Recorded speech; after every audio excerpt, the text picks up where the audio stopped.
4, 3, 2, 1. Whether you've been married 1 or 20 plus years, at some point you realize you married into crazy. And that's what our show is all about. If your marriage or relationship is compassionate, real, accountable, zealous and yielding, or just plain crazy, Snooks and Lovey offer love, laughter, and a dose of reality as they unpack this thing called marriage. Sit back, relax, and get your ear hustle on. It's time to start the conversation. Welcome back to another episode of the Married into Crazy podcast with Snooks and Lovey. I'm Snooks. And I'm Lovey. And we want to wish you a glorious year. We're coming to the very tail end of 2024. So I think you kind of wanted to say we hope you had a glorious year, and we want to wish you a glorious upcoming year. Sure. Okay, that's 28 years of marriage, y'all. Where she's like, no, what I think you meant to say was. I didn't mean it like that, but we want to wish you a glorious year. It's like, because the year's gone. So we hope that, it's not all the way gone, but I feel that. Let's say upcoming. Okay. Okay, and going to the new year. Anyway, look, hey, welcome to the podcast. We've been married for almost 28 years. Yep. We've been through some things, right? Yep. So we've gone through a lot of ups and a whole heck of a lot of downs. Mm-hmm. Peaks and valleys, y'all. Peaks and valleys. And we've survived it. Sometimes marriage is just about surviving, getting through the day. But more times than not, it's about enjoying your day. I'm like, I'm hoping that that's not the norm for everyone surviving marriage. You know what I mean? Because that wouldn't be good. No, and it's not about surviving, but it's just one of those things where everybody thinks that it's supposed to be like, oh, if it's meant to be, it shouldn't be so hard. The things that are most important, the things that have the greatest value, take work. There are times for, like you said, the peaks. There's a lot of peaks. The valleys are few, but we have a tendency to focus on the valleys. So just kind of want to piggyback on what you just said too about if it's some people, you're saying how it's work, right? Some people think that if it requires too much work, then maybe it's not meant to be. So there is it's kind of a double-edged sword, if you will. I love it when people say sword instead of sword. Sword, okay. I can't say sword, whatever. Yeah, really? Vice versa? Oh, anyway. Hey, look. Hey, for those of you that don't know, this is a podcast about marriage. We've been doing this since 2018, and there's a lot that we do as Married into Crazy. Mm-hmm. There's marriage coaching, there's clothing, there's a variety of different things. But the most important thing for us is the calling that we received to be the couple, be those individuals that we didn't have when we were facing a divorce. And we almost got divorced 4 years into our marriage. And over time, we've actually developed a methodology for coaching, but we also have this free podcast where we just chop it up and talk about all things marriage. And we sometimes bring you subject matter experts as well as other couples to talk about their journey. Mm-hmm. And so what we would love for you to do is wherever you're listening to us, if you have the ability, make sure you subscribe, but then also leave a rating. And if you can, commentary is always great as well. Leave us a review. And if you've got the opportunity, go to marriedintocrazy.com so you can take a look at all the different things that we do to really pour into marriages across the world. Mm-hmm. And one of the biggest things that we're doing right now, or is getting ready to happen, is our Married into Crazy Winter Ball and Marriage Conference, which is beginning of, don't tell me, Marriage Week, February 7th and 8th of 2025. So in order to, everyone focuses a lot on Valentine's Day. But before there was Valentine's Day, before Valentine's Day happens, there's the beginning of Marriage Week. So Love Week, whatever.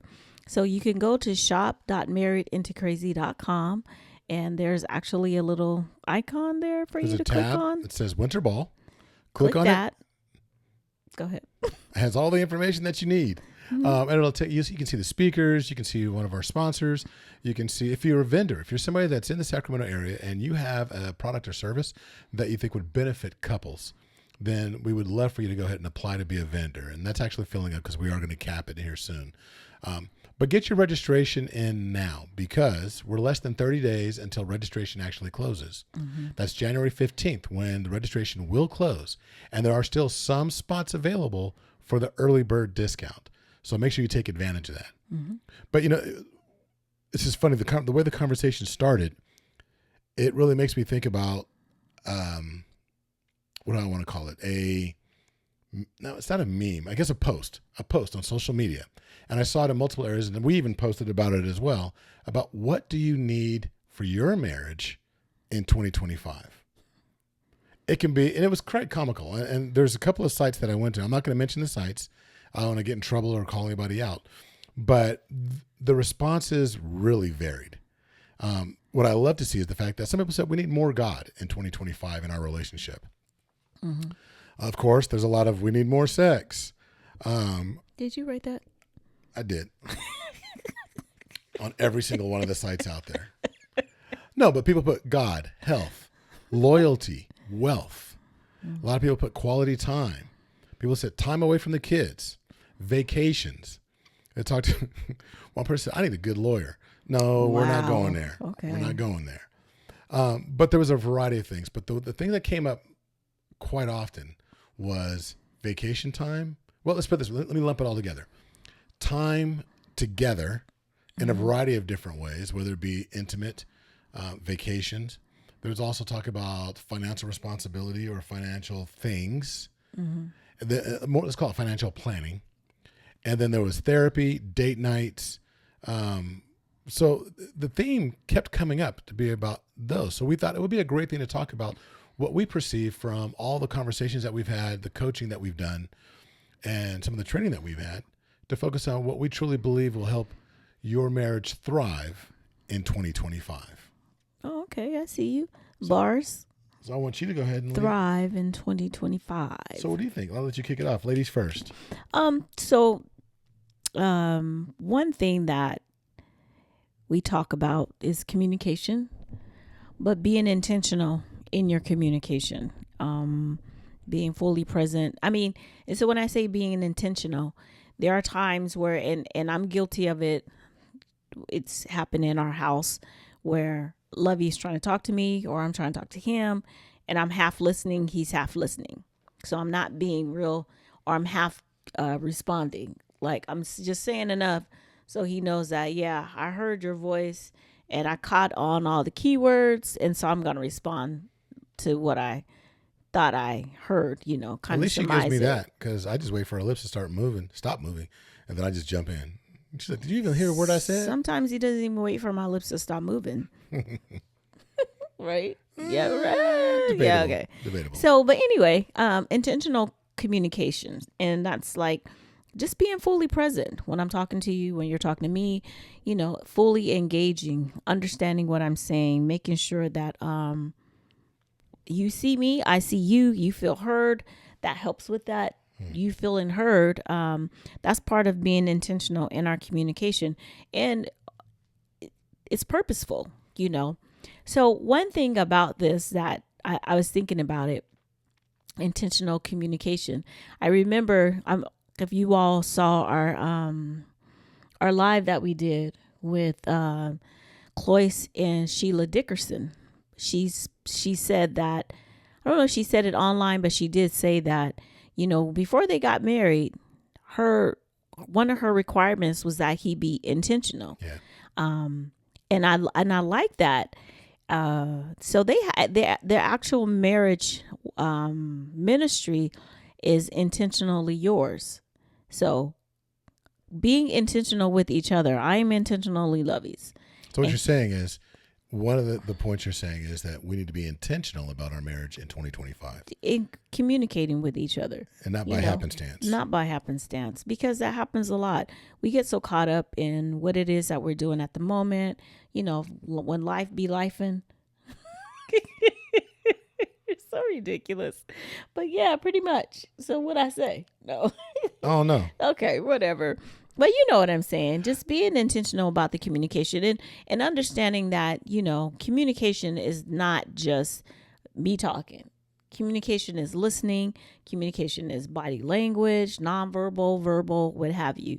So when we're thinking that we're communicating sometimes, or it's good communication. Sometimes it's not, because just because you're staring at me, shooting daggers and lasers at my head, that does not mean you're intentional. And a lot of that may sound like, it's so funny. So on YouTube a while back, we were talking about active listening and a few other things, right? It was one of the episodes, and on YouTube, there were some people that responded. And one individual had me cracking up because he said that I'm sitting here, I won't say he, the person said, I'm sitting here listening and watching the podcast with my grandmother, and we're cracking up because we both said, well, isn't that just listening? We're talking about active listening. Like, basically say that, we're making up these things, or you expand it to say something new and different. Mm-hmm. But here's the thing. The most simplistic ways of communication aren't as natural to some as they are others. Mm-hmm. To some, it's just plain listening. And somebody that is skillful at doing all the things. There are some other individuals, like we were joking around earlier, but that really truly do wait for the other person's lips to stop moving, and then they just go in. Mm-hmm. They haven't actively listened. They haven't really been paying attention. They haven't been intentional about understanding the other person before being understood. They just want to be understood. Mm-hmm. And so I think this goes a long way towards the thing that was funny, that group that actually responded, but it's the truth. We do need to be intentional about our communication and about not just how we want to be perceived, but how we perceive and listen to that individual that we said I do to. Mm-hmm. So you go. Okay, so one of the things I want to talk about is, you're going to think this is self-serving, but it's the very real. It's ongoing relationship education. And self-serving? Well, because the marriage conference, the Married Into Crazy Winter Ball and Marriage Conference is an ongoing relationship education. Because we're going to be talking about all the things that are going to be impacting, can be very beneficial to your marriage. Mm-hmm. And it's not just us. We have 5 different speakers. They're going to be pouring in. But the question at large is, are you attending marriage conferences, period? Marriage retreats? Do you belong to a marriage ministry? Are you reading relationship-based books? Mm-hmm. Are you watching movies that bring you closer together? And it doesn't have to necessarily be like nonfiction. Doesn't have to be National Geographic. Only the ones where the animals are having sex. So silly. No, but it's one of those things where there's a lot that you can do. There's books out there that really encourage. I know we always talk about some of the books like His Needs, Her Needs. Mm-hmm. There's a variety. I can't think of them right now. There's books by Miles Monroe. I was going to say Purpose of Marriage. Yeah. Purpose of Marriage. Mm-hmm. There's, what's his name? The five love languages. 5 love languages. Mm-hmm. So, I mean, and those are just, and there's a gazillion others out there, but it makes a difference if you actually don't just buy them and put them on your shelf and collect a few books to put out there to make it look good. Like, oh, this sounds good. You actually have to not just read mm-hmm. them, but apply what's in there. Mm-hmm. Applied knowledge. Yeah. If you can get one book, you pick up a book, and if you can get 1%, 5%, something out of it that you can apply that's going to pay dividends in your relationship, it's worth it. There's this book I'm reading right now, With These Words. It's really good. Are you applying it? Yeah. With these with these words. These words. No, but that's something that I think is crucial for not just 2025, but going forward as well. But some things to seriously consider. I know that Christmas is coming up. Give your spouse a book. Not one that you think that they need to improve upon, but it could be a book that you both read together. Give them the DSM-5. Here's your diagnosis. Here is your diagnosis. Exactly. Well, one thing that Snooks and I did in the past was we read The Purpose Driven Life? We read it more than one time. Mm-hmm. We actually read The Love Dare together too. So, like Levy said, I feel like a lot of times people take that negatively when you talk about educating yourselves in relationships. We are an entity and we grow, right? We have different seasons and sometimes things change. If I'm operating off of old information, that's not going to benefit the new phase that I'm in, basically. So I'm continually learning and I'm continually growing, and it works better when we both do it together. So that's just one thing to think about. That's not a knock on you and how you're operating, but we need to change how we look at marriage. Well, that's how my grandpa did it, or how my grandma did it, and that may have worked for them, and it may be working for you, but how is that working for your spouse? So if there's a issue, or with one, it's an issue with the other. Yep, absolutely. A problem for one is a problem for all. Period. Mm-hmm. And I had a problem when Lovey washed the clothes and dropped the. Okay. We won't even go there. We're not even going to talk about a stoppable moment. Stop. This is a stoppable moment right here. Keep it moving. What's next? What's on this? Because if you don't go, I will. Okay, go then. Don't get all in your feelings. I'm talking about how I wash clothes. It's not my fault the whole stoppable bottle fell in and I didn't notice. So, cultivating a connection beyond parenting. Mm-hmm. We know that all married couples aren't necessarily parents, but I do know that those of us that are parents have a tendency to have a few challenges. With the blessing that children are, sometimes we lose our identity in those children. Mm-hmm. Sports, activities, it could be chess club, it could be music, it could be athletics. Whatever the kids are into, or just being the doting parents, we lose our identity. When we went before God, we said "I do" to each other, and then the children came. Remember that? Wasn't there something you guys used to do, like patty cake, like first came the mama, or first came marriage, then came the baby, something like that. I don't know. So then came the baby and the baby carriage or whatever. Don't forget that first came the marriage, first came the parents. First came the husband and wife, and we need to keep it that way and keep them as the priority. You two are the priority, and we have a tendency to get lost in the children. Now, I'm not saying don't love your children, don't make your children a priority, but not the priority. The problem is priority is not supposed to be pluralistic. It is not a plural. We, as Americans, have had a tendency to pluralize the concept of priority. Priority means what comes first, not what are the 5 top things that come first.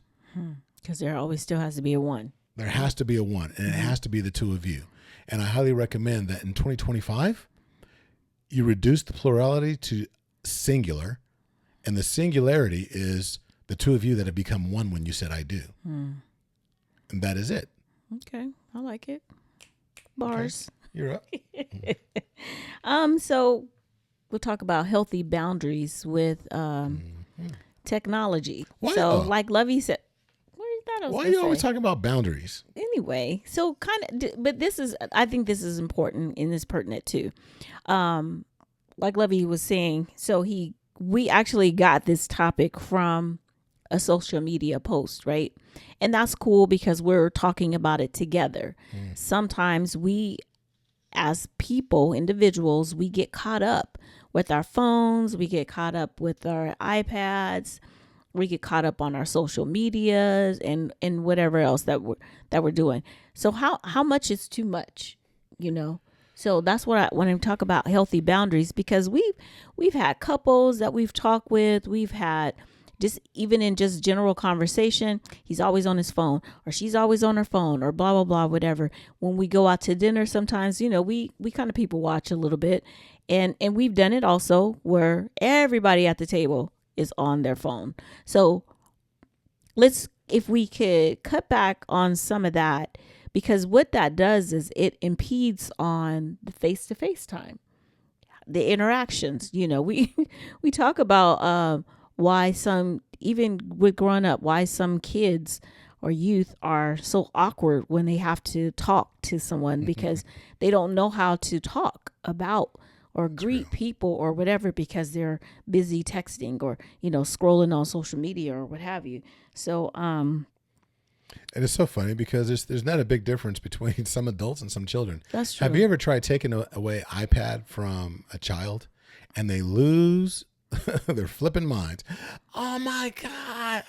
Oh, no. They bug out. There's adults that I've seen adults when the partner takes the other person's phone, and all of a sudden it's like, oh, give me that. And I don't know if it's a trust thing. I'm not even going to go there in this particular episode, but it's like they freak out, like, give me my phone back, give me my phone, give me my phone. All right, I'll get off the phone. I'm gonna just give it back to me. And it's like, it's not a lifeline. Your phone is not a lifeline. We've all the commercials, all of the programming that has taken place wants to make us believe that we can't live our lives without our phone. And we might anecdotally say, oh, everything I have, everything I do, my business, my contacts, everything's in the phone. That's an indictment on all of us, because I've said that as well, that everything that of value is in that phone. And it's not true. Everything of value are the people that are around you. It's not even the thing. It's not even the home. You can acquire a new home. I mean, it may not be the same home, and I'm not being flippant about the challenges with getting a home or a vehicle or food or what have you. But the things that truly matter are not found in that phone. Well, I mean, and there's a time and there's a place for it too. If it's impeding on the relationship, because I want to have pillow talk and but you would rather scroll, or you want to have pillow talk, but I would rather play my game or read my Kindle or whatever. There are people, and like you say, there are some people that it could be because it's a trust issue. But a lot of times it's not necessarily a trust issue. It's just more about, why are you spending so much time on that thing? Yeah, it's a competition for attention. Yeah. And we need to find a healthy way of doing it. I'm not saying don't, but I'm saying find a healthy way. Like, look, an episode or two ago, we were talking about how our daughter came busting into our room like at 1 a.m. when Snooks and trying to figure out, what are you guys doing in here? Why are you guys laughing so loud and being so loud? Because Snooks and I were up on the phone. I think it was my phone that we had. Phone, yeah. And we were curled up in the bed laughing because we were just scrolling through TikTok, watching videos together, laughing. And a lot of it's comedy and stuff like that. But we were laughing and honestly forgot that anybody else was in the house because we were laughing pretty loud. Yeah, that's something we never do like that. Not that late anyway. Yeah, and it was fun. We had a good time. It's not something we do all the time, but we were doing it together. It would have been a problem if Snooks was trying, to be intimate, or I was trying to be intimate, but you were curled over on your phone, like, well, I just got to watch this, or I got to respond to this individual or whatever. When you have to start competing with the phone, that's when it becomes a massive detriment to your relationship. So I'm not going to say put down your phone in 2025, but what I am going to recommend, to Snooks' point, is let's set some boundaries and some understandings between us on how we're going to use this technology and where it fits in our relationship. Because the technology needs to fit in where it's not supposed to be the other way around. We're not supposed to be fitting in to your technology use. That technology use should be fitting into how we interact. I agree with that. I concur. You concur? I concur. So kind of, I just wanted to I'm going to go again. Just address kind of something that Livy just said too about our daughter coming in the room and like, what the heck is going on? You guys are loud, because we were laughing. So one thing that we need more of in 2025 is having fun and having some laughter, laughing together in a relationship that helps to reduce stress. There are so many articles about what laughter does for you. I have there was an article by Dr. Jan Patterson talking about the things, how laughter helps you. Releases endorphins, improves heart health, improves memory, decreases stress hormones. So, and a lot of us probably knew a lot of that already, but I just wanted to back that up with a little bit of facts from a doctor. It's fun. Do you remember when you guys first got together? You used to have a lot of fun together. If you didn't have fun together, I seriously doubt that you would still be in a relationship. But when it was first new, it was fun. We were doing spontaneous things. We're just laughing a lot, So that kind of ties into the Z in crazy. The zealousness. Let's get back to that. Let's get back to being zealous. Let's get back to having fun with each other. Let's schedule some fun time. And, you know, a lot of times you're like, oh, I got to schedule it. That's not sexy. No, it's not sexy. But I'd rather have not sexy and have it done so that it can become sexy than to be like, oh, well, I just can't.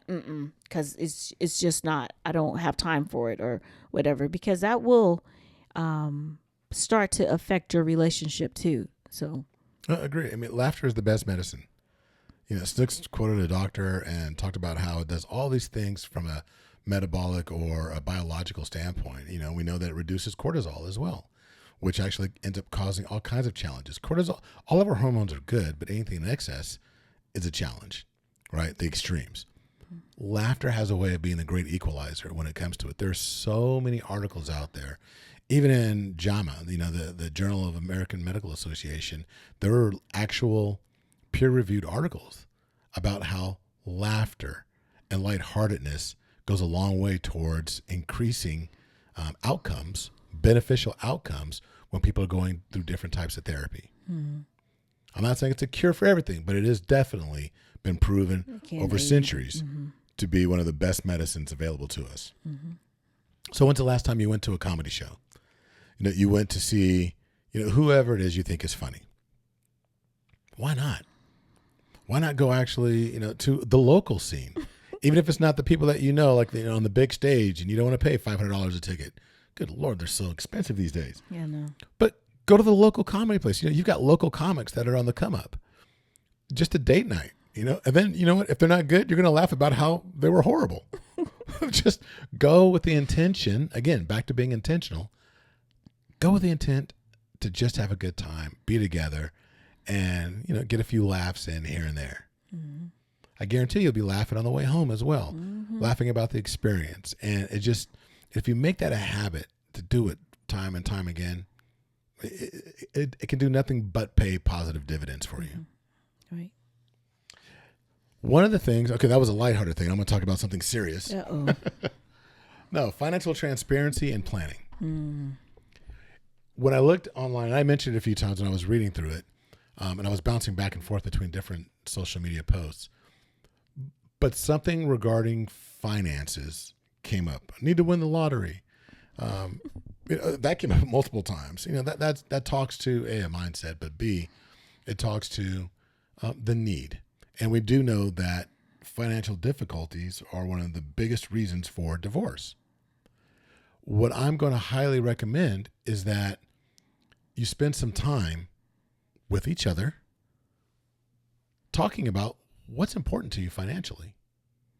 Even if, you know, you're going through it and it's difficult, and because sometimes when you're in the fight, when you're in the struggle, it's hard to sit down and talk about planning because you're just trying to actually survive. You're just trying to keep the lights on. And trust, we've been there where we had to make decisions about, okay, what's going to stay on, what's going to get turned off if we get there. Right. But the planning piece needs to take place, because what's the saying? If you fail to plan, you're planning to fail. When it comes to your finances, have that conversation. Look, the new year's coming up, and we're going to talk about doing vision boards and action boards and all these different things. That's a form of planning. And financially speaking, it all begins with what's most important to us, getting on the same accord. And then finding out, okay, let's reverse engineer that now. Let's talk about, if this is what's important to us, how do we make sure that this time next year we're not having the same struggle? Right. Or it's reduced dramatically. And one way that you could get some help in that area is to come to the Word to Ball and Marriage Conference, where the guru, Eva Palacios, will be there on stage giving great information about how to build up your credit and just get some financial literacy. Listen, Eva Palacios is world renowned. It just happens to be a close friend of ours, and she has agreed to be one of our keynote speakers, and she's going to be dropping some nuggets on how you can actually use credit to create a better life. There's going to be vendors there. There's going to be a variety of other individuals that are going to be on hand to really help you start that process to getting that financial leg up. Even if you think, okay, I'm doing great financially, there might be some information out there that might even still make a difference for you. But there's going to be a lot of different people that are going to be at the conference pouring in to different aspects or nuances of how you can improve your marriage.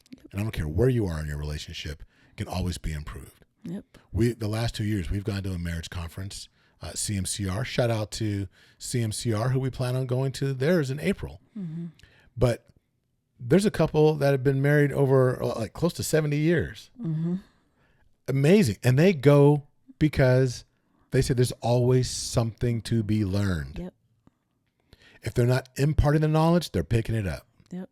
Exactly. And so I think the same can be said for us. Nobody should have the audacity to believe that they're in the perfect marriage. There's always something. Yeah, or that they know everything. No. Absolutely. And so and financial planning and transparency is one of those things. And I said planning, but when we talk about transparency, I'm going to get a little controversial here. We're not all on the same page here. I know it is my opinion. But when we say I do, and we go into the concept of we now become one, I'm a firm believer, and Snooks better be a firm believer. No. And then when we say we're going to become one, that means we become one. One home, one household, one love, one marriage, one bank account. And you can structure it how you want. But I also believe that, the commingling of funds, absolutely, because you're supposed to be in it to win it together. Not, I got my account, and she got her account, and this, and I don't know what she got in there, and I don't know what he got in his account. There's no transparency there. There's an extreme lack of transparency. And once you start doing it in these areas, it's going to bleed over into other areas of your life. Well, she don't need to know about this, and he don't need to know about that. That's true. I mean, that is true. I feel like a lot of times people do that for protection, self-preservation, and that's where coaching comes in. Yeah, and that's true. And there may be trust issues, because that type of mindset for myself, I think, is based on experiences that you've had or experiences that someone else has had. I've been very open and honest about before we got married. My mom was like, you make sure you always have your own because you don't rely on anyone. You don't rely on it, don't rely on no man to take care of you, blah, blah, blah, whatever. And I got what she was saying. But at the same time, that was based on her experience with, keep it real, my dad. So I don't have that same, Lovey and I don't have that challenge. We have every bank account he has, I'm on. I better be on. I know that. So, now you want to turn around, act like somebody knocking on the door. No, absolutely. You know what? We are one. And I'm going to leave it. And this is no shade to anybody out there that has a different practice. Not. It's our opinion. But I think that if you have those, I do encourage everyone to take a look at why. Take a look at the why. Mm-hmm. Peel back and say, and that's an area of improvement, of trust, of, I don't want to call it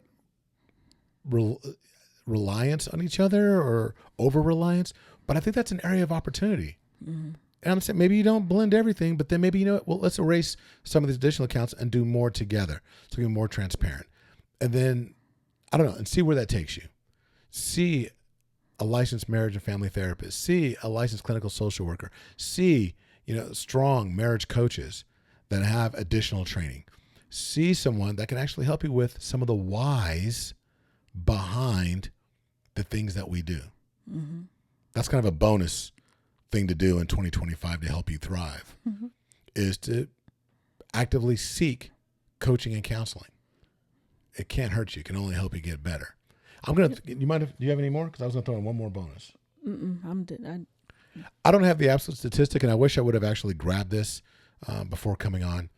But I saw in multiple places that for the last several years, there's been a growing amount of intercultural marriages that have been taking place. We talk about interracial marriages. Everybody's very familiar with that. But one thing we don't think about are the intercultural, which a lot of times happens to be interracial in some way to a certain extent. Let's call it that. And one of the topics is cultural competence and inclusivity. Something to focus on as we are moving into 2025 and our homes and our cultures and our experiences are becoming more and more blended. That cultural competence is a necessity. Not saying don't maintain your traditions from where you grew up, how you grew up, your family, and so forth, but understanding each other's and becoming more competent with that understanding for each other's culture, I think is going to be huge in 2025 and going forward. So to tie in with cultural competence, we have to also exercise cultural humility, because I have to recognize there are things about a culture that I don't know. Don't ever go into it thinking that, all that means is blah, or, they just do this. No, make sure that when you're learning competence, you always maintain humility. Yep, absolutely. And we're going to probably have a series. Actually, not probably. I've been wanting to do this for several years now. I'm going to create a series in 2025 where we're going to invite couples on that are actively experiencing improving their competence when it comes to cultural inclusivity and competence.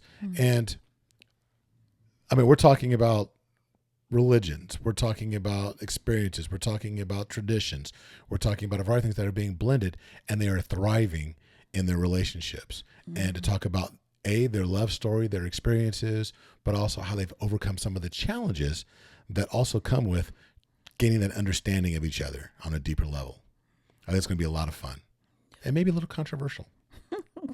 I'm going for the controversy in 2025. Wow. Okay. No, so hopefully this is beneficial for you, because as the year closes out, we want you to thrive. We hope you had a phenomenal year, like Snooks was saying earlier, but more importantly, we want your future to be brighter than anything you've ever experienced in the past. I truly believe that no matter who you are, where you live, what you're going through, there are brighter days ahead of you. Doesn't matter who's in, what administration's in power. Doesn't matter if you're a Democrat, if you're a Republican, if you're white, black, brown, Sudanese. Doesn't matter where you come from. I believe that we all have brighter futures ahead of us, but it begins with a mindset of wanting to thrive and looking for opportunities to figure out how do I create a better marriage on a daily basis. Yep, I agree with that. All right. So until the next time. Be blessed. Bye. Bye-bye. Thank you for listening to the Married into Crazy podcast with Snooks and Lovey. Please subscribe to, and review the show wherever you access it, and tell a friend about us. Visit marriedintocrazy.com and see how Snooks and Lovey can bless your marriage directly.